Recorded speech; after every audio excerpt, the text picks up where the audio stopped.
My name is Morten Jestrup. I'm the managing partner of a consultancy called Nordic Sustainability, and I have the pleasure of being your host today, or your moderator today.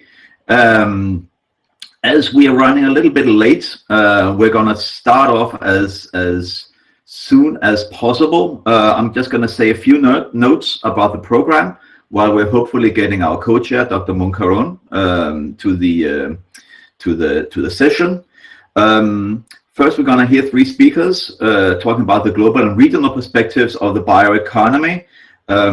It will be Gareth Clark, Sustainable Lifetimes Program Officer at the Consumption and Production Unit's Economics Divisions of the UN Environment Program. It's a pretty long title, Gareth. I hope I remembered everything. Me, myself, will be the second speaker presenting a recent study we did on bioeconomy trends for the Nordic Council of Ministers, Interreg, and BSR, in the BSR. And then we will have Dr. Thumangot Munkaron from the National Science and Technology Development Agency in Thailand, also presenting their work. We'll have three short introductions there, and then hopefully a few minutes for questions after that. Second round is again three short deep dives into case studies on bioeconomy and sustainable consumption. I'm going to present speakers as we get to that, because probably we will have may not remember the names when you get there. So we will present it when it comes to that, and then we'll have our interactive session where we hope all of you will participate and help us in mapping out stakeholders and their connections within the bioeconomy in different parts of the world, different regions. And then we're trying to sum up with a discussion on how these regional networks can benefit from working together. I'm also going to say that while we have lost a few minutes here in the beginning, it would probably be good if you would use the public chat function for questions and comments, as we will probably have a little bit less time for that than anticipated. I'm just going to have, do we have Dr. Munkaron with us?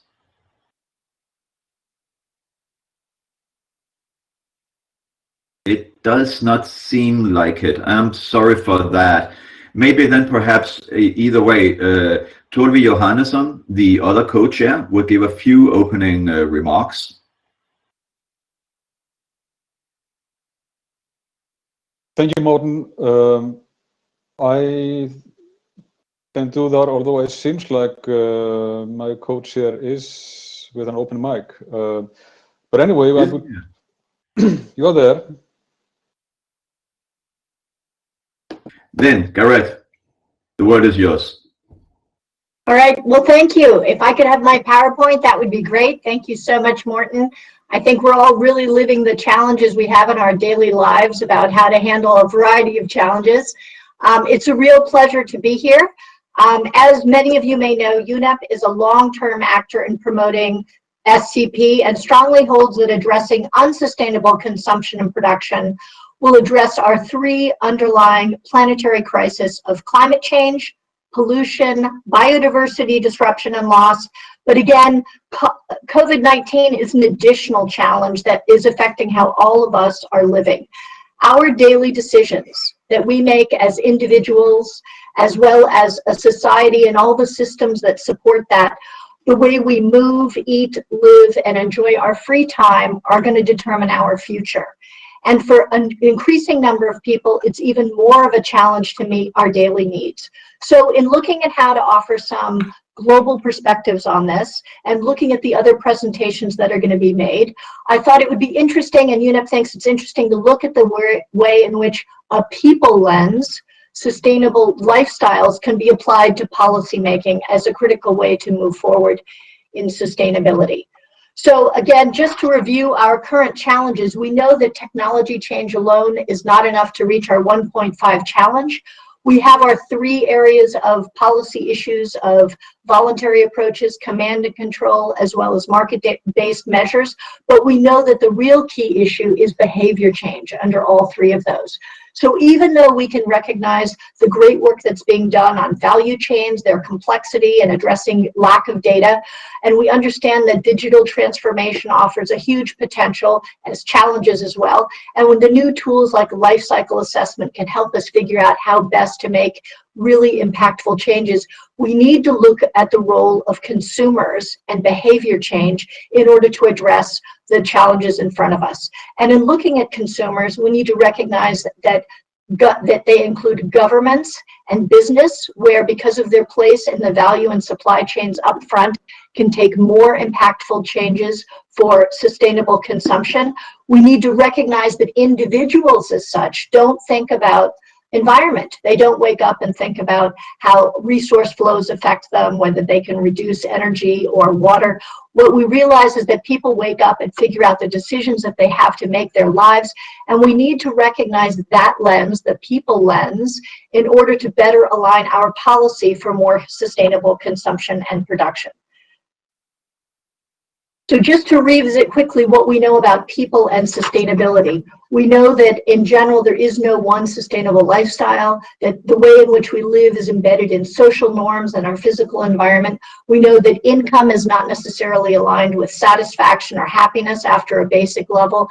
And we know that even lower income are affected by the aspirations of many. And that, just looking at food and fashion, we've come to realize that knowledge does not necessarily equate action, and that the decisions that individuals make tend to be made around price, availability, and status, and maybe another characteristic of trends that could include health and well-being is certainly around COVID, but sustainability falls into that, and maybe more those who are on the workshop are more concerned about sustainability, but the average person is not. Now, the average person is that way, but those who care about living more sustainably don't have the products, the goods, and services available that they want to live. Now, that would highlight the role for government and business to make sustainable living the default option. And a lot of the work around policy has been working with business and governments, but we need to recognize the reality around individuals as well to maximize our potential for more sustainable living. Now, take into account the 2 to 3 billion new consumers who will be urban youth, not necessarily north or south, but urban youth who are getting their information from social media.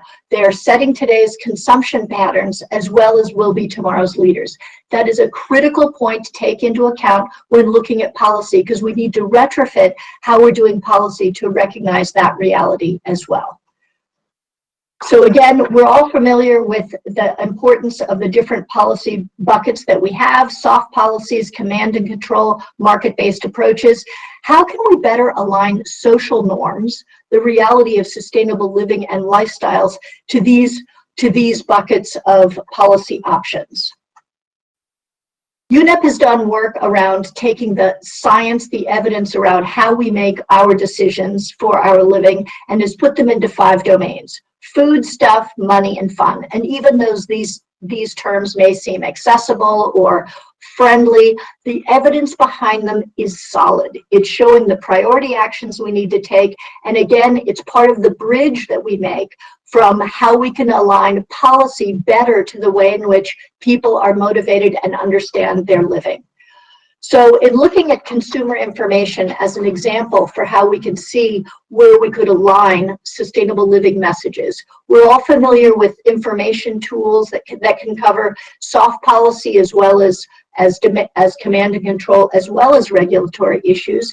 If we wanted to align them with how people or individuals think, recognizing that people think about more how to use their food, how they could think about what they're eating, and how to grow their own, we could look at the way in which we could do buckets around policy changes that could address better the policy perspective, including a lifestyles perspective. And here, again, the issues could be more around supporting industries, restricting advertisements, and reducing food waste. Now, behavior change, the final element here, highlights how we can reference and better mix policy and private sector efforts that reflect more of a sustainable lifestyles perspective. So as a final slide, UNEP works with a number of voluntary networks under the One Planet Network. Consumer information is one of them. And I hope that this sort of quick look at sustainable lifestyles will be a good introduction to the remaining presentations. Thank you. Thank you, Gerrit, for that global perspective. So I'm just jumping in here as the moderator for this next session, as Morten Jastrup, our main moderator, is actually going to be speaking next. So to give a brief introduction, he is the managing partner at Nordic Sustainability and is now going to speak to us about a Baltic and Nordic Arctic perspective from this new report. So the word is yours, Morten.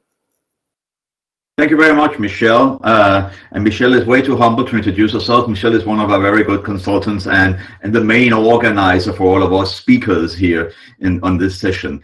I'm going to speak briefly about this report that we did for the Nordic Council of Ministers and Interreg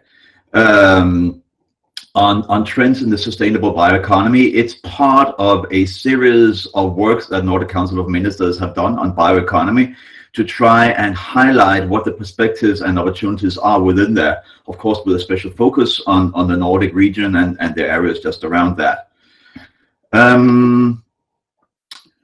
What we did was we wanted to identify a set of trends to be able to give some policy advice and analysis in saying which are the areas where we could expect there to be special opportunities or perhaps also special challenges for growing the bioeconomy.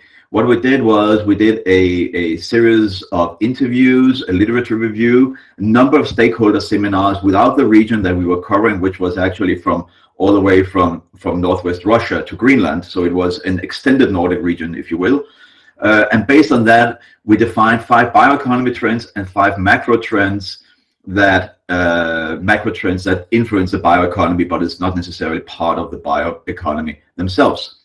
These trends we surveyed to see which are the perspectives and the hopefulness that are placed in each of these trends. We did that in March 2020, and then we followed up with a COVID-19 focused survey just a few months later. We had all on 223 responses to the first one and 122 responses from the second one, mostly from public sector and academia, but quite a good number of responses for a survey like this, at least in our part of the world. First of all, what are some of the results? First of all, it was interesting to see that there was a very strong faith in the growth perspective or the growth opportunities of the bioeconomy. I realize that perhaps these slides are a little bit small on your screen, especially if you see it just like me. But the one on the left, what it signifies is that more than 70% of respondents will see that the bioeconomy in 10 to 20 years will be a much larger part of the overall economy than it is today, which of course translates into that they believe there'll be stronger growth rates within the bioeconomy compared to the rest of the economy. Almost 24%, I believe it is, believe that somewhat larger, and only a few percent believe that it actually be shorter. In this context here, if you look to the right, what's interesting is that what we're seeing over there are the conditions or the supporting conditions for the bioeconomy, where we see the one in the middle that we highlighted with a red box is the popular and consumer interest.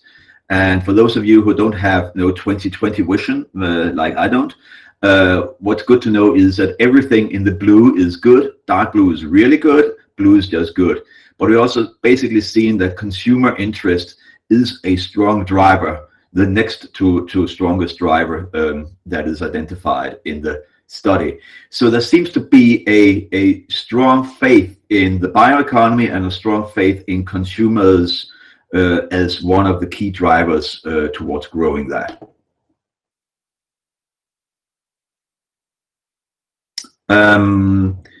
Shortly on these are the 5 bioeconomy trends. I'm going to speak a little bit more on 2 of them, so I'm going to skip this fast.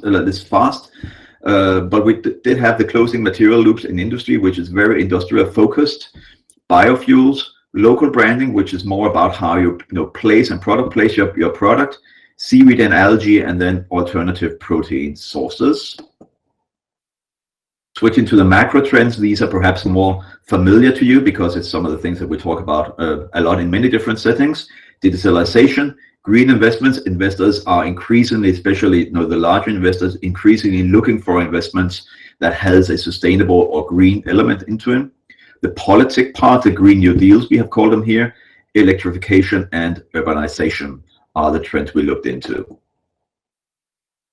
I'm going to talk a little bit about alternative protein sources. This is the shift away from meat, especially for human consumption, and from feed such as soy.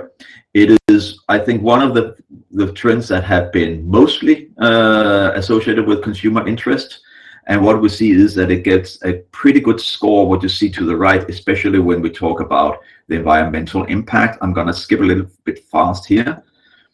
The second, local branding. As I said, it is the trend of branding products based on their origin as a shortcut to level growth. What's interesting about this perhaps is mostly that it's seen by respondents as a trend that has the fastest growth potential. So it's a trend that will reach its potential, the biggest part of its potential within 10 years. This is where they are placed compared to the others. Industrial loops was the one that had the strongest score. I know, Michelle, I'm going to be there in 30 seconds. But both alternative proteins and local branding are seen as quite big. This figure shows the overall value creation that respondents in the survey saw coming from these trends. So they're doing quite well, aligned with how consumers are a strong driver there. And what we're seeing here is how fast they grow. Local branding is one of the ones that reaches most potential within 10 years. Alternative protein sources just a little bit slower. I'm going to skip this one, but again, just for COVID-19. Also, these two trends are doing quite well when we're seeing, and the overall picture is that the emergence of the COVID-19 is seen as a driver for even stronger potential for the bioeconomy. So key takeaways: there's strong expectation for the bioeconomy in the Nordic countries, Baltic Sea region, and the European Arctic. Consumer interest in sustainable bioeconomy products is seen as a main driver there. Local branding and alternative protein sources are main consumer relevant trends, and there's expectation of strong value creation there. And COVID-19 has galvanized support for the bioeconomy and these trends. So we'll skip to the next section, which is deep dive presentations, case studies on the bioeconomy and sustainable consumption. And then we'll have 3 more presentations, and hopefully you can give your presentation at the end there once the sound issue has been resolved.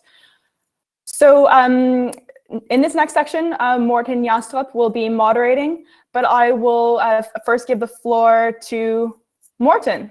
Let's then go skip to the next part then, the deep dive presentations on case studies in the bioeconomy and sustainable consumption.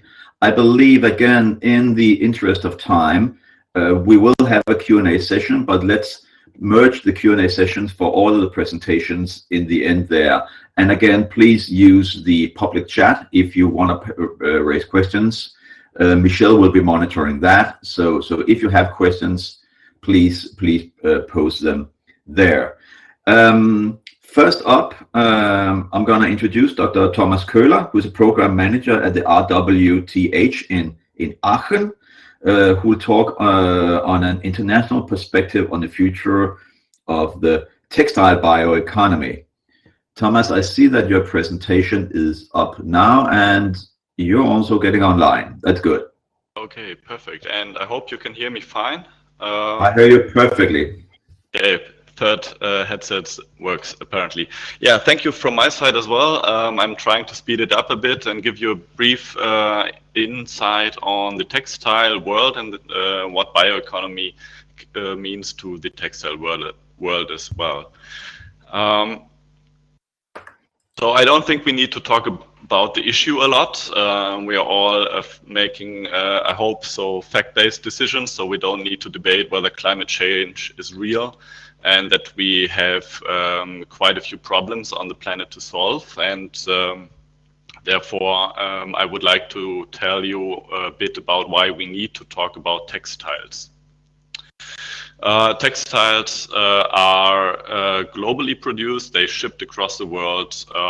It is a very large business, about $638 billion of apparel exports were recorded in 2019. I myself am a mechanical engineer, so I'm looking a bit more on this material side. 10% of the materials we use are fiber-based. And of course, the textile industry is also a large employer for millions of people. But what does that mean if we look at the fibers, for example, that we use? Fibers usually have been in the past natural fibers. If you look at the graph, you can see that they remain constant at around 30%. And the growing demand in the world has always been met in the past with man-made fibers, fibers produced out of petroleum. You can see that 91% of these man-made fibers here are made from petroleum. And the problem with the natural fibers, why they cannot grow up, is because we basically ran out of space for environmental reasons as well.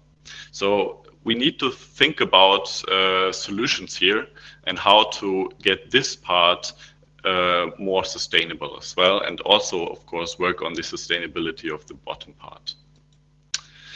Let's have a look on the impact, on the environmental impact on the scale of production, the market, and waste. If you take the polyester production alone, 60% of in the clothing industry is made out of polyester fibers that equalize in 706 billion kilograms of CO2. And to give that in a perspective, that's about 579 million acres of forest each year. The size of Algeria is needed to store the carbon emitted only by the polyester production. Another trend that we see in the industry is that the fast fashion industry is growing a lot. We also see that in Germany, but also around the globe, people wear their textiles in shorter periods. Currently, they are wearing them only half as long as 15 years ago. And we need to face it that today's trends that are thrown on the market every month, instead of maybe twice a year or seasonally, are tomorrow's waste. And we need to discuss how sustainable it is to produce only for the garbage bin. And speaking of that, there is no real recycling involved with textiles. 73% of the textiles are being incinerated. Of course, you can argue that the energy emitted is used to heat water, etc., and some power can be gained from that. But in the end, only 12% are recycled using cascade recycling. And if you remember the 120 million tons of fibers that are produced for the market each year, I presented earlier, 97% of these fibers are from virgin materials, so they are not from recycled materials or recycled fibers. What does it mean? Let's have a look at the bioeconomy and what that has an impact for the textile industry as well. In order to convert these textile value chains from petroleum to bio-based, we of course need to focus on bio-based raw materials, especially for the man-made fiber industry that is rapidly growing. And we need to, from the beginning, look at the holistically sustainable value chains and the developments of such. We also cannot solve this task locally. We need a global approach because the entire textile value chain and key stakeholders around the globe need to be incorporated in this. And last but not least, it was mentioned already earlier in the presentation that the societal transformation is key and needs to be addressed while there are maybe technical developments going on. We need to transform the society towards more sustainable consumption patterns. We need legal concepts that support the development of sustainable materials and get this shift to a change in cultural practices and beliefs. Basically, in the beginning, we need sustainable resources from a technical side. This can be used by carbon capture usage. We can use biomass, or we can increase the amount of recycling, as I already mentioned, to renew the carbon used to produce the textile applications down here. Final slide. We need to internationalize our projects and our work. This is just a brief info about what we do in Germany, but we need to tackle this in a European or international way. And I'm very happy to answer any questions in the end regarding this and how we can form networks that support sustainable textiles in the future. So thank you very much. I want you to drive the change you wish to see, and thank you for your attention, and back to you, Morten. Thank you very much, Thomas, and thank you for mentioning that we are happy to stick around a little bit after this session. I realized we started out a little late, which means that we're striving to end on time, but at least a few of us will stay around to answer any questions in the chat that you might have for 15 minutes or so afterwards. I also see some questions around whether or not slides will be shared, and I do believe that the GBS will share slides on their website, and we're very happy to do so either way. So thank you very much, Thomas.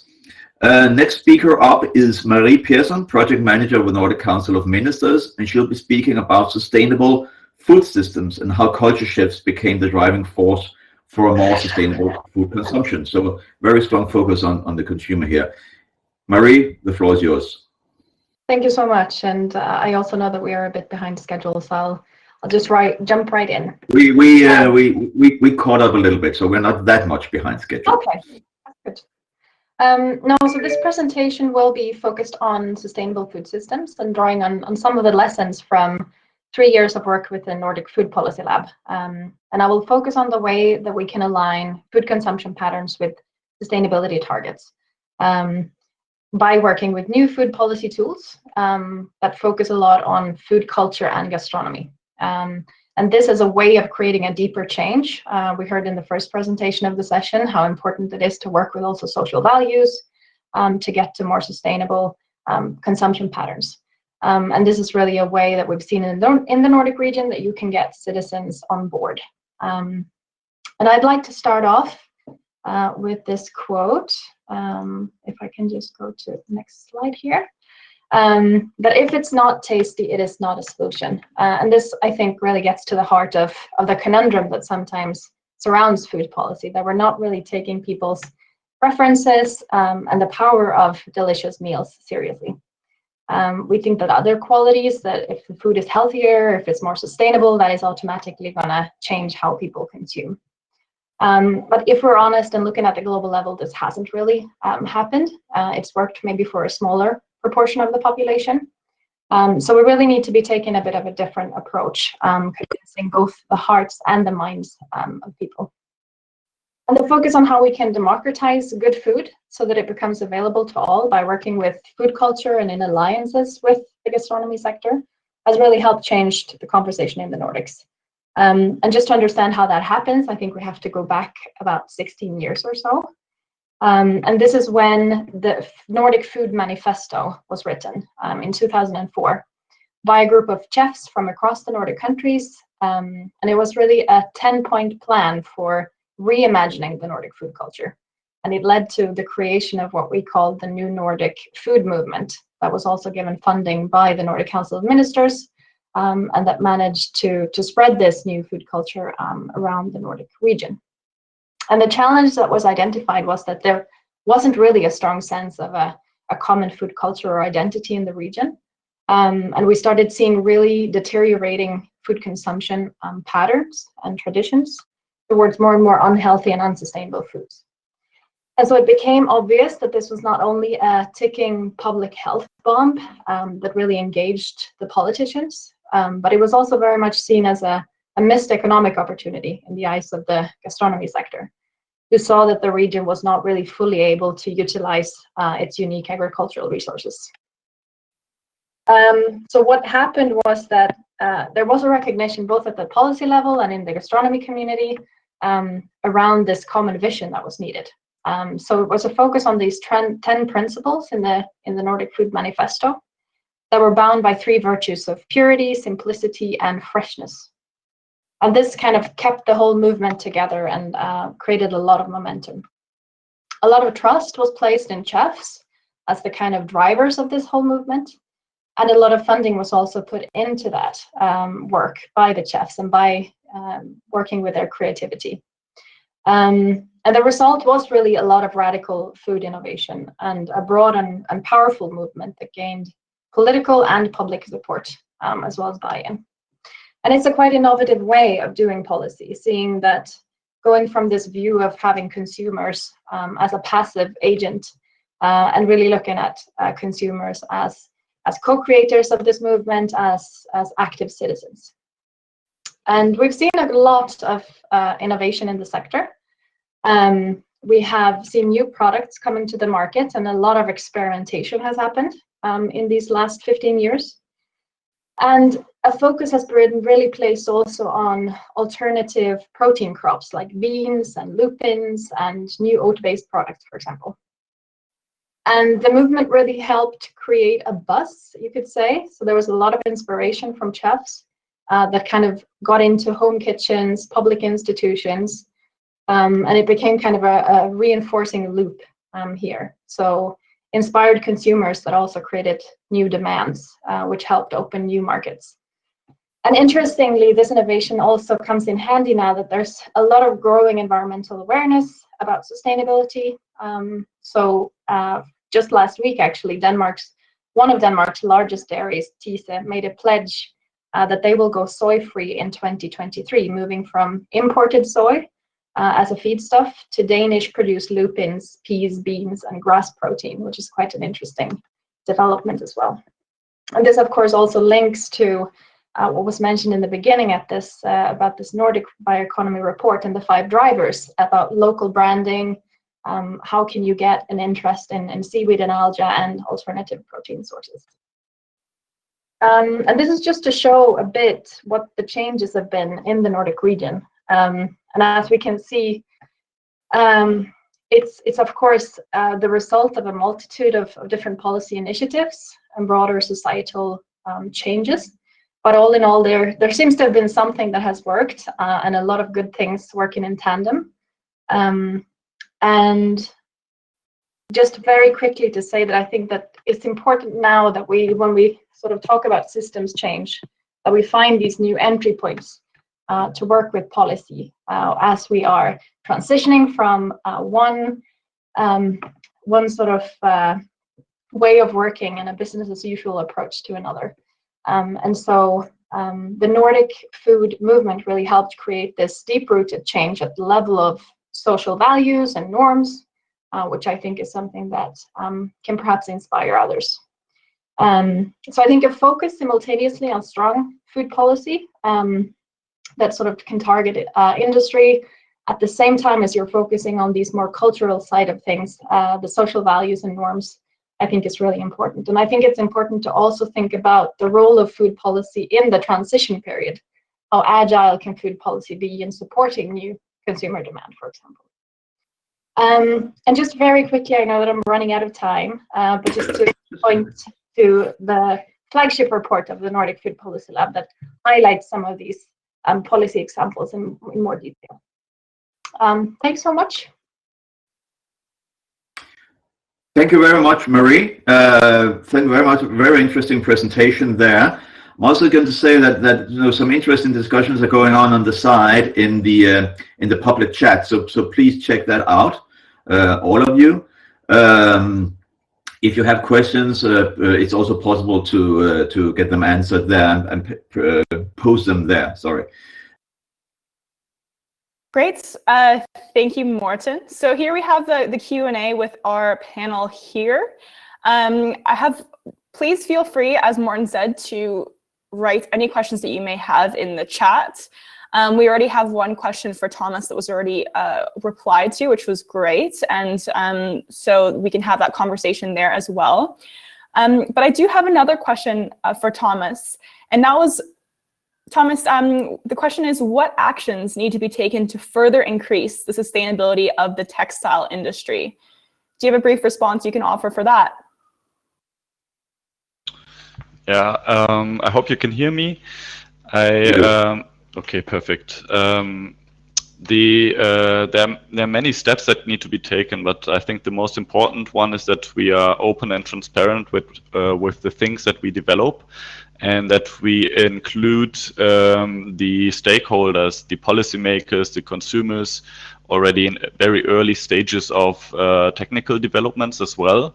That we go out, talk to the users in order to develop the things that are being used in the end.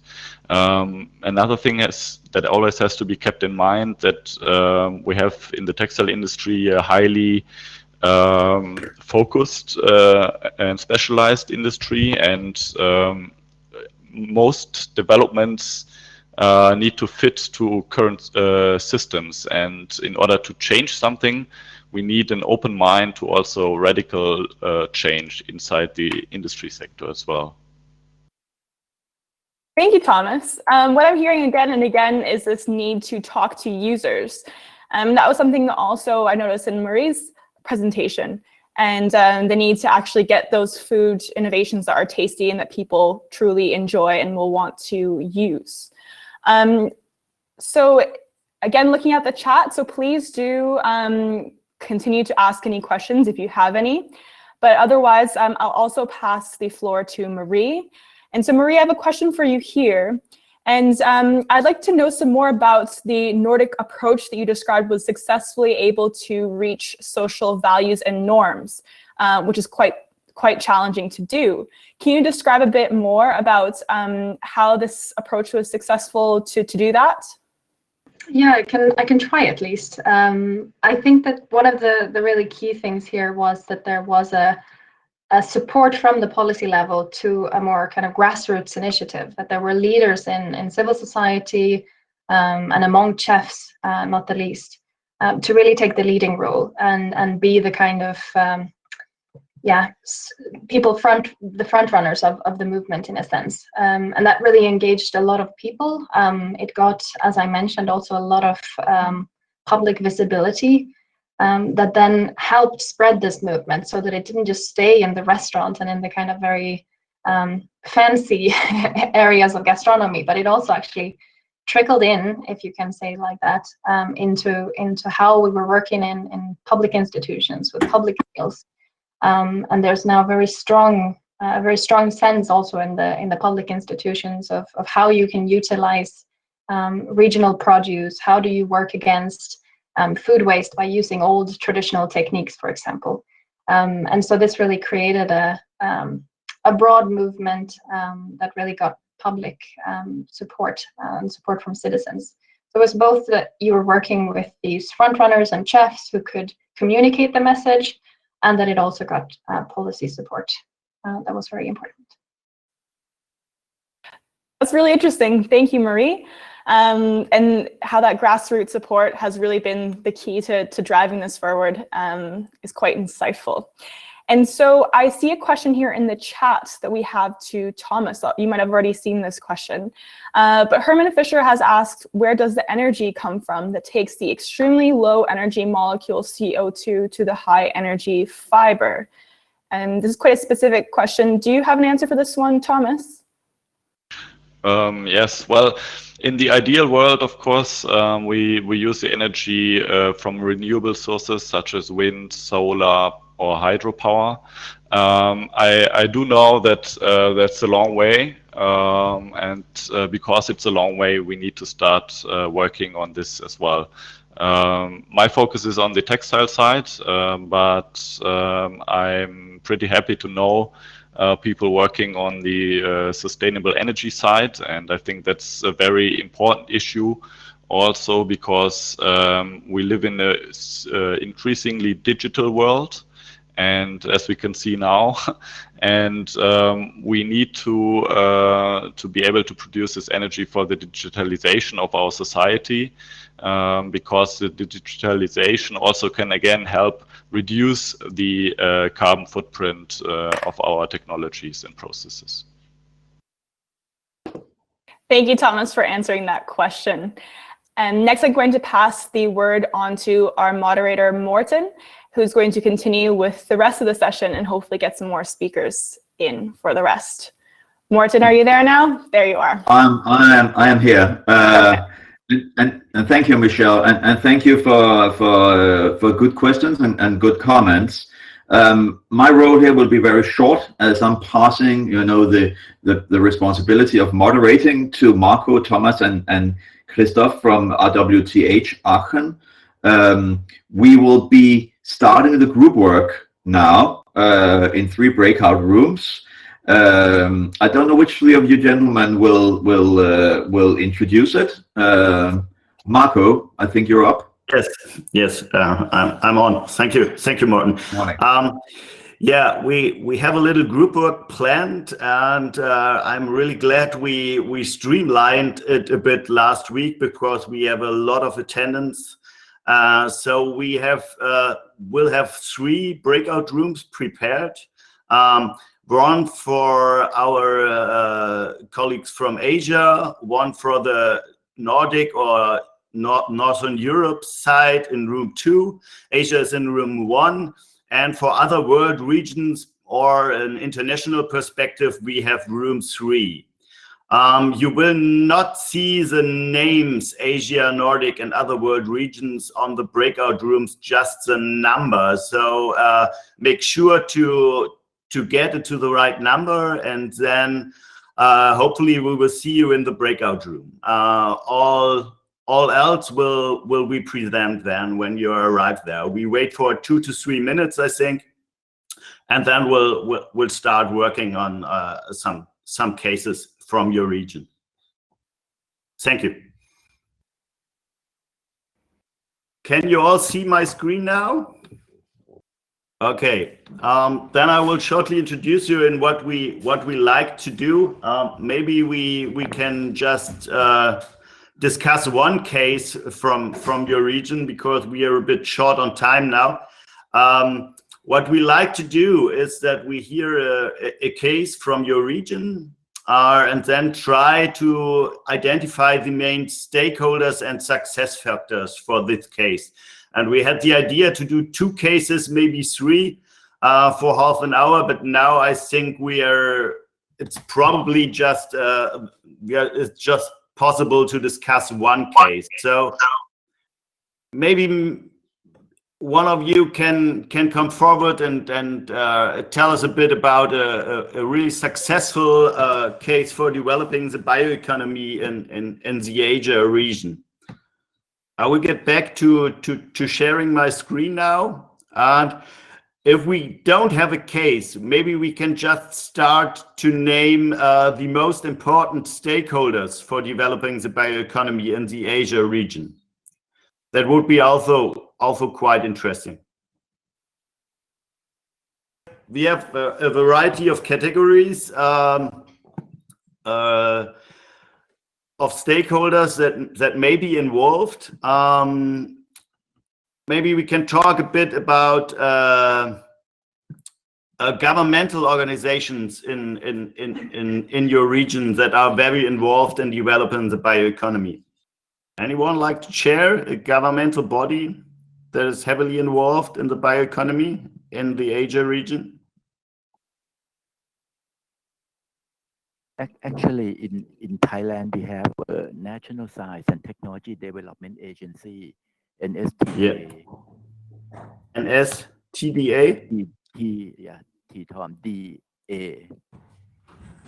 And also we have a BEDO, BEDO. Yeah.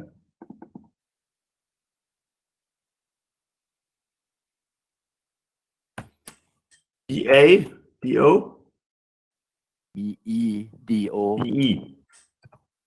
BEDO. No, not IO. BEDO. EDO. E. Yes. EO. Yes. Okay. Right. Great. Other important actors involved in developing the bioeconomy, maybe from other categories as well. Maybe we can stick a bit to the Thailand example. Are there really important NGOs involved? Can you tell me about Asian-based NGOs that are involved in developing the bioeconomy in your region?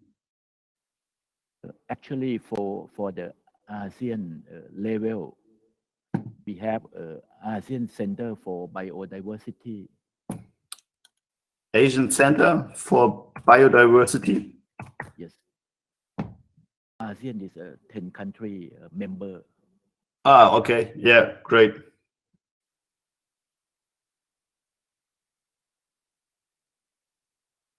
It's Asian or ASEAN? ASEAN. Ah, okay. Sorry. Yeah.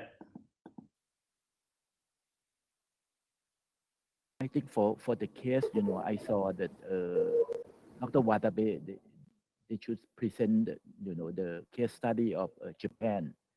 Yeah. But I don't know that, he's in this room or not.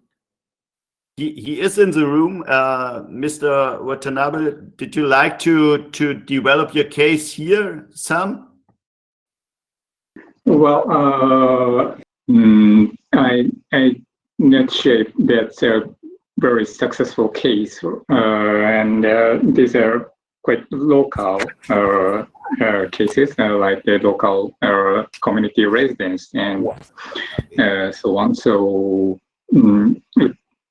I cannot actually provide any kind of concrete roles of stakeholders like the NGOs or government organizations and so on. So you said it was quite local. So it's just the scope of the involved stakeholders. Maybe we can reduce the scale defining the stakeholders, because there have to be stakeholders involved. I think it's an example from Japan. Yes. And where some research institutes from Japan involved, or some companies. The local case is mostly driven by the local group of people, and it's very local ones, and not actually the research institute or company. But they are working with some outsiders as well, including the local governments. Okay. So more what we termed here the other category, like local consumers or just interested citizen. Well, if I can name that, they are not the pure consumers. They are more of the prosumers, or they are, For example, some of them are working as the paid workers at their service or in their service sectors or commercial sectors in weekdays, but they work on the local utilization of local renewable or bio resources in the weekend to create new circulation in the local economy. I think our time is almost up.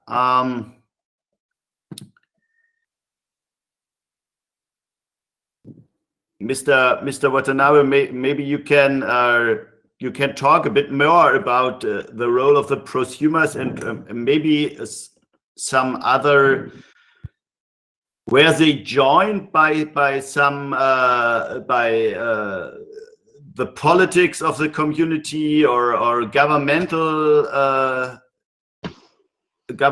organizations on the level of the community or something like that. Well, it's a very good question. Actually, it's not by the governmental policy or something alike. Well, the area has the network of the mailing network of the local currency users, and through this local currency network, they exchange their ideas of some creative activities of, for example, maintenance of the forest or utilization of the solar energy, or developing their organic farming and their biomarket out of that, and something like that. And so because of this network, many local residents exchange their kind of needs and some of the skills they can offer to create new activities to utilize local resources. For some of them are doing so for joy, but some of them are actually working on the improvement of the local economy.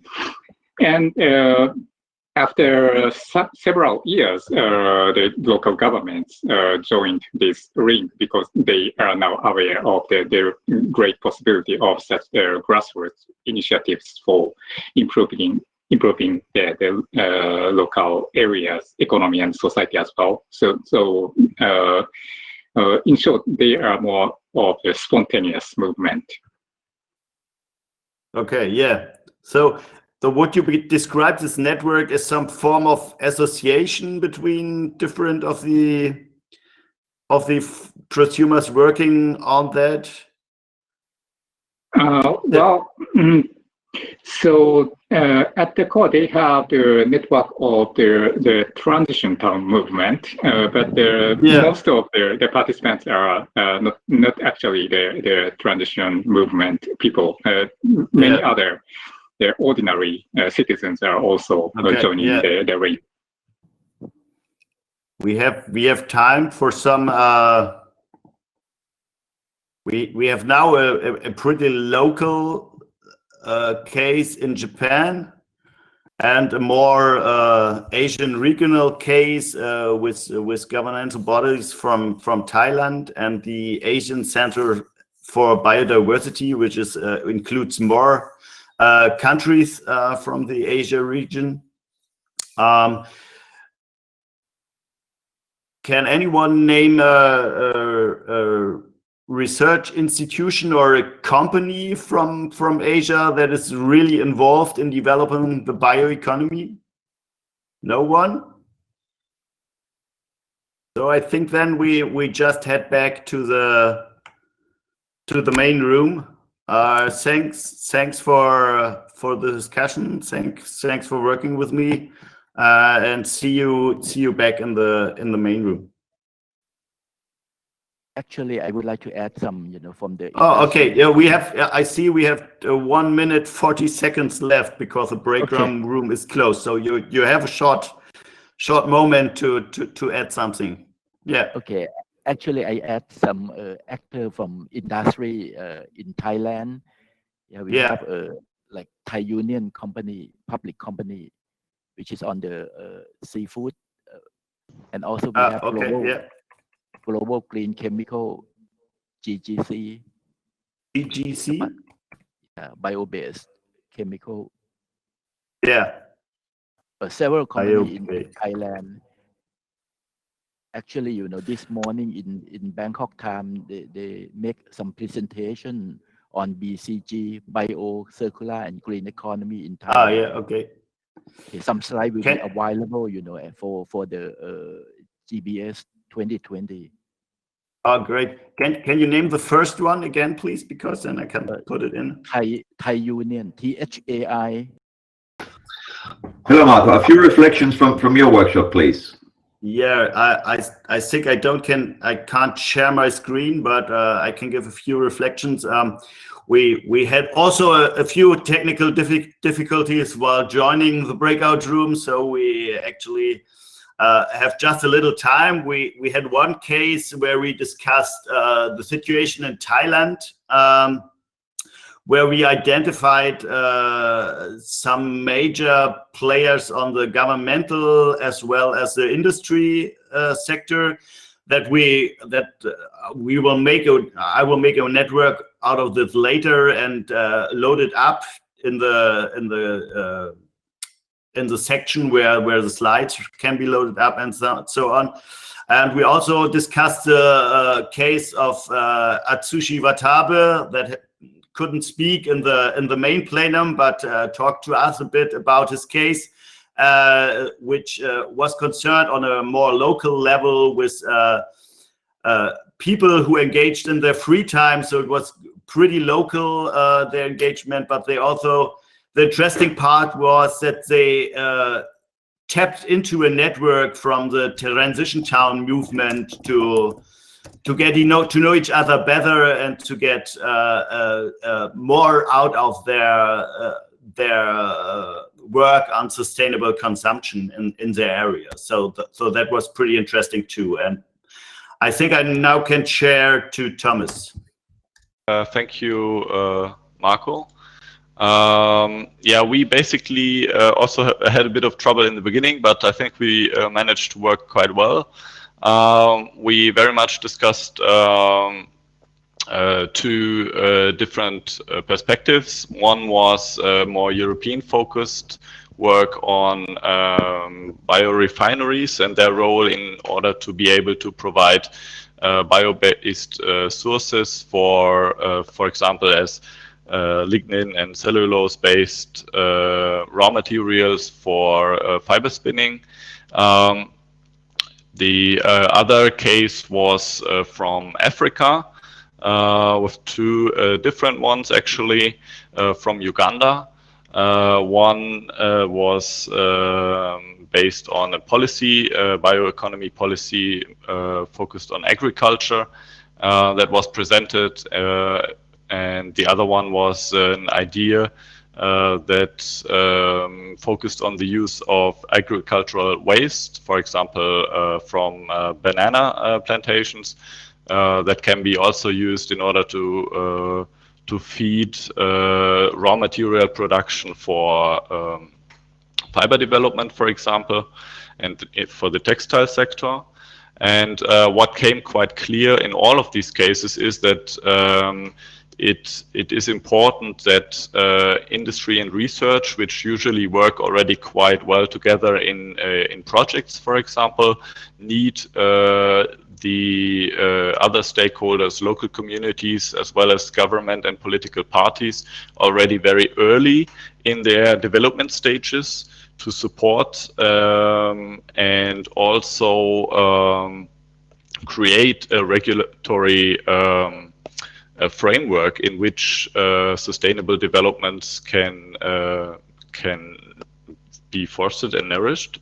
And in case of this idea of a project, it also became clear that due to the different goals from European policymakers, for example, and African policymakers, there might sometimes be a lack of programs available, for example, for collaborative, intercontinental collaborative research projects, which I think is a very interesting thought, where I think we also in the future will have more discussions as well.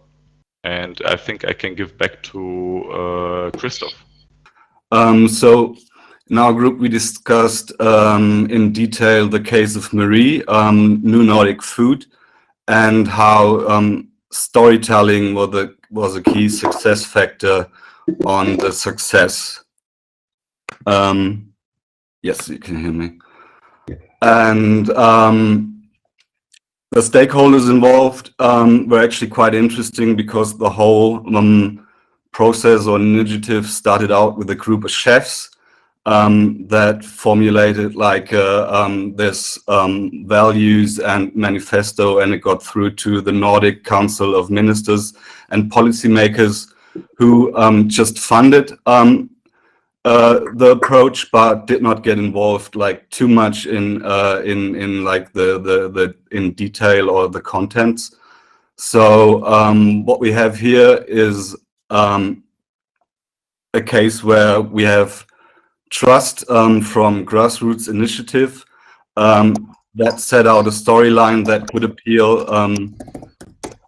to cross-sectoral stakeholders like small-scale producers in agriculture, of course, gastronomy and tourism as well, and created a new demand because it was a company like with product development.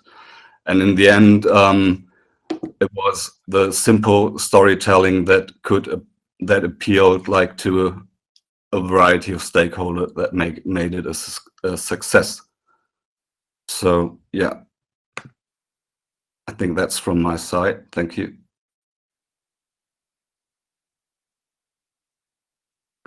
Hello, great. Thank you, Christoph. I'm just taking over on behalf of Morten, as I believe he's had some connection challenges. So to wrap our workshop up for today, I just want to pass the word over to Torfi Johannesson. He's a senior advisor at the Nordic Council of Ministers and is one of the workshop co-chairs today. So Torfi, are you ready to give us a final announcement to the rest of us? I think I'm here. Oh, there you are. Great, Torfi. Passing the word on to you.